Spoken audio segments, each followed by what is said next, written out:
Hey guys, how's it going? I feel just a tiny bit better today. I did get a little bit of sleep. Was off and on broken up. Probably, I don't know, off and on. Probably stacked up maybe 6 hours total sleep, which is a lot for me. I normally 2 hours at tops. Normally is all I end up normally getting. And I'm sitting here. Got out of work just a little bit ago, and I'm sitting here puttering on my clone. And I was like, I've seen Smitty dropped a video where I guess he did his timing advance backwards. And I know I've done videos on this before. Not all saws require a timing advance. Not all saws like a timing advance. And then again, not all saws are the same. Why do certain saws get timing advances? Well, this particular one, they have a fixed ignition system. I haven't checked this coiling specifically, but past previous ones I've checked where I had a bar cut off and it mounted up in a vise, and I had stuff all marked out. I had a battery on the floor, and I do timing lights and figure out, where the thing's sparking at. There's some big, huge misconceptions people don't need to understand. Fuel burns at a given rate. In certain types of fuels have different rate of burn. And there's other factors too.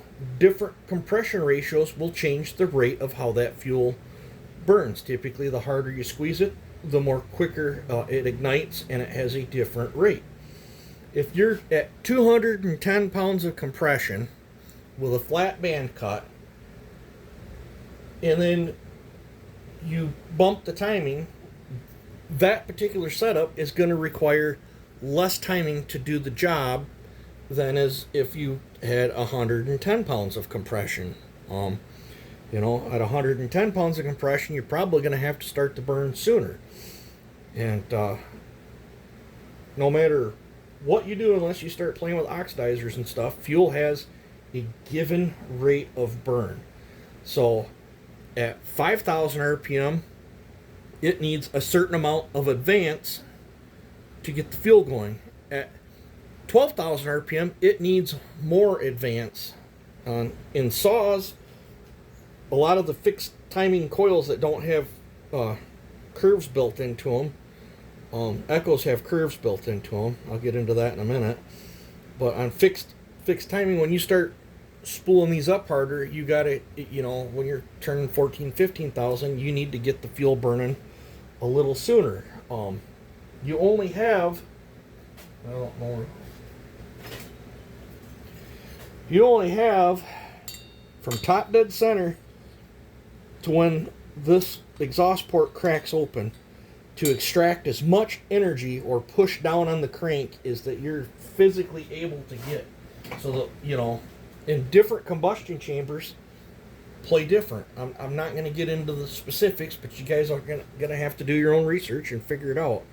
I have gave so much information out on this channel and gotten and just gave it out free nilly-willy, and now that I'm into racing or whatever, it's kind of become a problem because there's gobs and gobs of people out there that are doing moves and porting and stuff, and all they're doing is mimicking other people's builds, and they don't really have an understanding of what they're changing.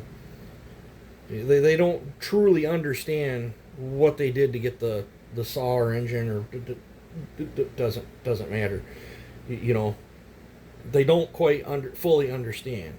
I'm not saying I'm an expert, but I might not be able to read a book very good and do math very good, but I have dealt with performance engines since I was a teenager. And I mean, if you guys think I test and experiment on this stuff, my God, when I had my first hot rod, I was changing heads and cams, carburetors, intake manifolds, porting different sets of heads and all that stuff damn near every weekend.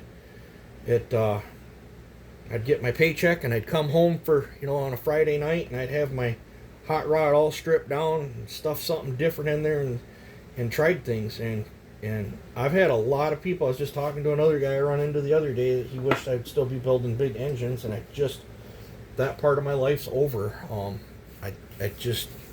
I lost the willpower, the urge, the fun factor out of it. I really don't care if I ever touch another small block or big block again in my life. Just like I went through whole series of trying stuff out on the opposed 4-cylinder Volkswagen motors, and on saws, I don't know. I don't want to get burned out on these, because these are like, I don't know, for the last 10 years have been my last, my newest hobby.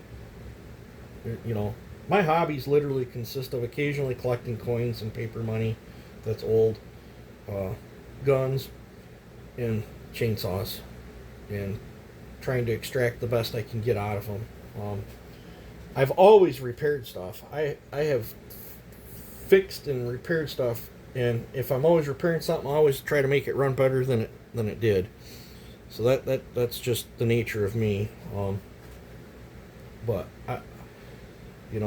I take stuff on here and there to fun things, but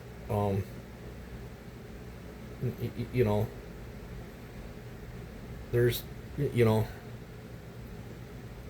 like most of my 4910s out there don't even have a timing advance in them, and that's because there's a curve built into the coil. So if you bump your timing up, and then when you load the saw, you run into where the saw is dropping an RPM. The coil itself is actually increasing the timing while you're already in, and then before you know it, you got too much timing. There's a point of no return. Like I know Bodie's got a dyno now, and I know if I had one of them, if I was trying to extract, because I stack my gains, I would be moving the flywheel probably 5 thousandths at a time. Well, I'd throw a degree wheel on it and figure out, how far something is moving in degrees, and I would probably bump that timing up a half a degree at a time and dyno pull it every single time until I seen where it just started to lose power, and then I'd back it off a couple degrees, and I would live with that. Because it's super easy to overshoot it, and when you advance, your coil's here. When you advance, you're trying to get your coil or your magnets to the coil sooner. So here's stock timing. Here's what I've done. I've shaved this key. Not much. A little goes a long way, and I've shaved this key. Yeah, how I did this one was I put the key in there, made sure it was all degreased, and then I Sharpied it. So I had the taper of the crank, and then I clipped onto it with vice grips, and then I just hand filed it. And that's all I did. This one I just did I've done so many of these, I just kind of know where, I would say,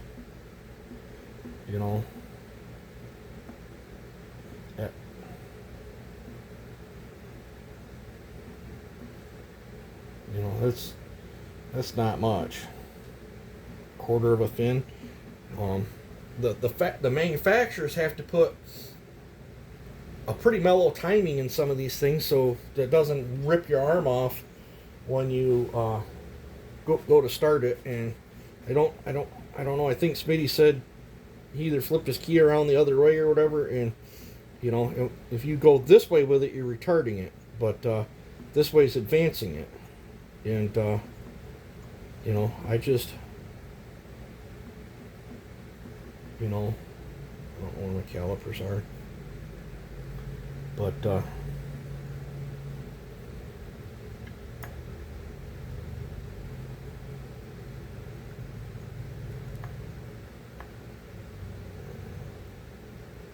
just a little over that. This Allen wrench is all I clocked out. A little here, you know, the circumference of this, and every flywheel diameter is going to be different for amount of degrees. So, but yeah, it's not rocket science, guys. It's just, I strongly suggest you understand what you're, try to understand what you're doing and why we do what we do. Just, I mean, it's cool if you want to mimic and get into it and all that, but it's far better to understand it. And I like to have a little bit of tension on that, because I'm going to hold that. I'm actually going to throw the piston stop in and pull up tight to it and ugga-dug that down. But yeah, I mean, that's all I'm going to do for this one. She's getting close. She's getting really, really close. I ended up having to steal parts out of my Neotech to get all the chain tensioner stuff. Been robbing Peter to pay Paul. You know, this ring feels off to me. I don't know what it is about it. I'm probably going to switch that out to an OEM, or yeah, or I'll steal it out of that Neotech. It might be worse than that one. But yeah, so this is what I'm puttering on. I'm hoping to have this thing fired up. I glued the cylinder down before I went to work, and started putting it together when I got out of work. But yeah, so you guys take it easy and have a good one.